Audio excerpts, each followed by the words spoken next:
அல்ஹம்துலில்லா வஸ்ஸலாத்து வஸ்ஸலாமு அலா ரசூலில்லா. அஸ்ஸலாமு அலைக்கும் வரஹ்மத்துல்லாஹி வரகாத்துஹு. திருக்குரான் நபிமொழி துவாக்கள் என்ற புத்தகத்திலிருந்து சஜிதாவில் செய்ய வேண்டிய பிரார்த்தனை. முதலாவது, சுபஹான ரப்பியல் ஆலா. இதை 3 முறை கூற வேண்டும். இதனுடைய பொருள், உயர்ந்த என் இறைவன் பரிசுத்தமானவன். இரண்டாவது, சுபஹானக அல்லாஹும்ம ரப்பனா வபிஹம்திக அல்லாஹும் மஃபிர்லி. பொருள், இறைவா நீ தூயவன், எங்கள் இறைவா உன்னை புகழ்கிறேன், என்னை மன்னித்துவிடு.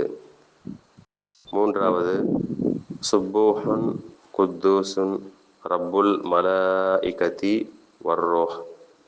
இதனுடைய பொருள், வானவர்களுக்கும் ரூஹ் ஜிப்ரீலுக்கும் இறைவன் பரிசுத்தமானவன், தூய்மையானவன். இந்த செய்திகள் நூல் புகாரி, முஸ்லிம், நசாயி, திர்மிதி, அபுதாவுத், இப்னு மாஜா, அஹ்மத் போன்ற பல கிரந்தங்களிலிருந்து சேகரிக்கப்பட்டுள்ளது. குறிப்பு: ருக்குவிலும் சஜிதாவிலும் நாம் பார்த்த பிரார்த்தனைகளில் முதலாவது பிரார்த்தனை மட்டுமே சிறிது வித்தியாசம். இரண்டாவது, மூன்றாவதும் ருக்குவிற்கும் சஜிதாவிற்கும் பொதுவான பிரார்த்தனையாக உள்ளது. இரண்டிலும் அதை செய்து கொள்ளலாம். அஸ்ஸலாமு அலைக்கும் வரஹ்மத்துல்லாஹி வரகாத்துஹு.